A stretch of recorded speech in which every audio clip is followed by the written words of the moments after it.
Germaine, remets-nous ça.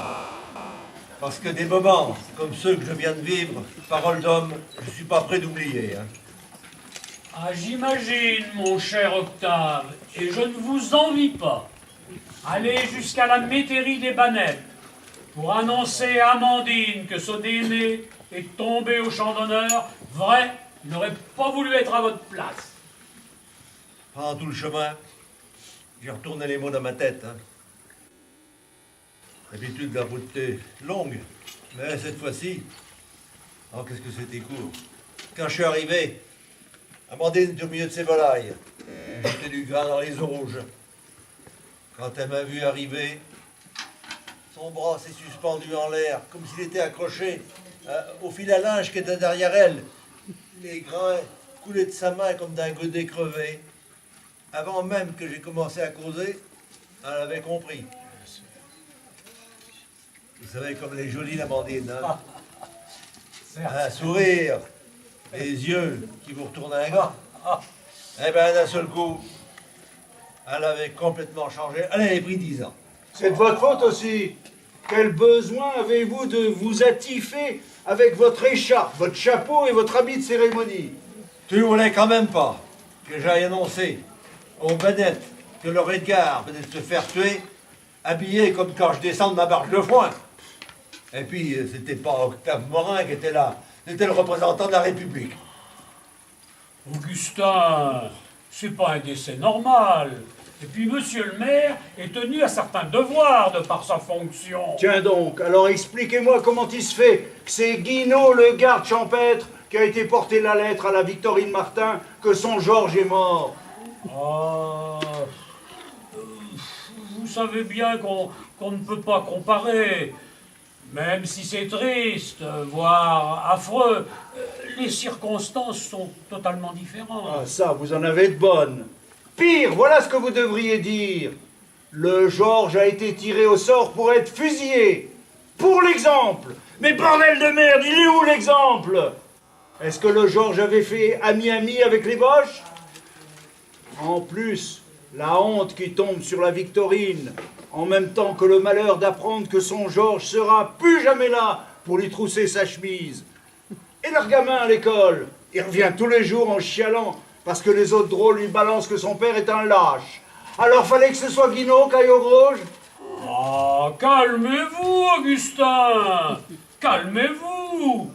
Certes, on en convient, mais c'est une affaire délicate.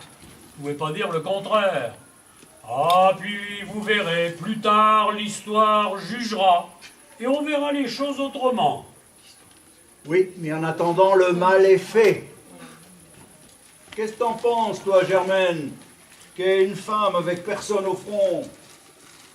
Quand mon Henri est tombé du toit et comme l'a ramené mort sur un brancard, j'ai crié, j'ai chialé tout mon sou. La nuit, je me dressais dans mon lit. Je croyais l'entendre ronfler. Ben, vous voulez que je vous dise? Eh ben, c'est du pareil au même. Aujourd'hui, j'y pense un peu moins.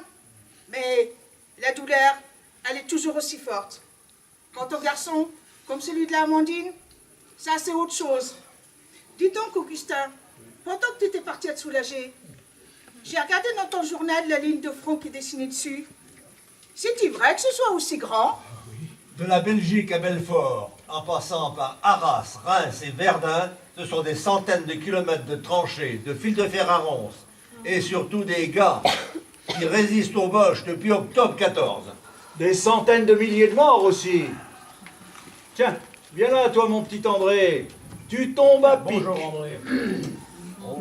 Viens là, assieds-toi, mon gars. Et raconte aux vieux croutons que nous sommes, comment ça se passe là-haut? Où es-tu cantonné?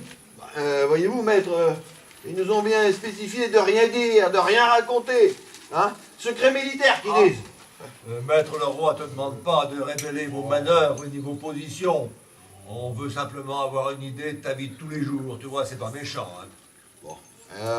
Pour moi, ça fait 700 jours que ça a commencé. Quand je suis revenu en permission au bout de 280, eh ben, je croyais bien que du soleil comme à Hébréon, eh ben, qu'on n'existait plus. Des oiseaux qui piaillent dans les buissons, des coqs qui gelent leur poule dans les cours de fer, ou des vaches avec leurs bergères, et ben là-haut, on n'en a plus. Et puis dans les tranchées, on n'est que de la boue. Oh pue. Et même nous, on pue. Hein. Et ben, tu sais, pour poser culotte, hein. Faites excuse, Madame Germaine. Et ben même ça, c'est dans la boue. On voit à peine la feuillée pour se mettre au-dessus. Une infection, oh pue qu'on n'est pas possible. Des fois, 2 jours, même 3 sans nous laver les mains. Alors, je vous parle même pas du reste, hein.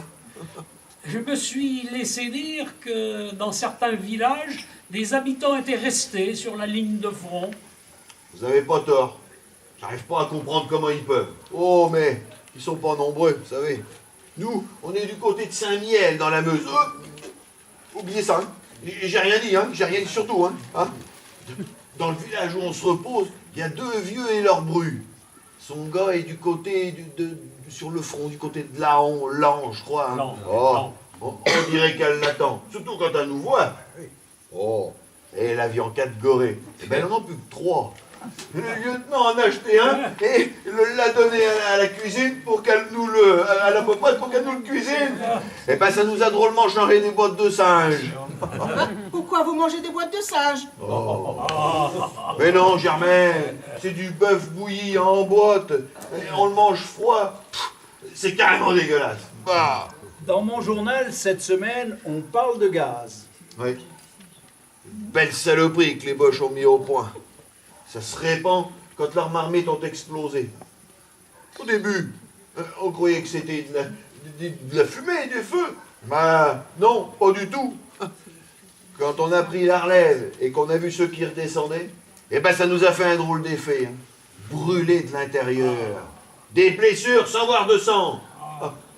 Alors, quand on a pris la relève, eh ben, le lieutenant nous a dit qu'on aurait à se défendre contre des gaz. Ils nous ont donné des peaux de mouton, des lunettes et des bouchons pour le nez.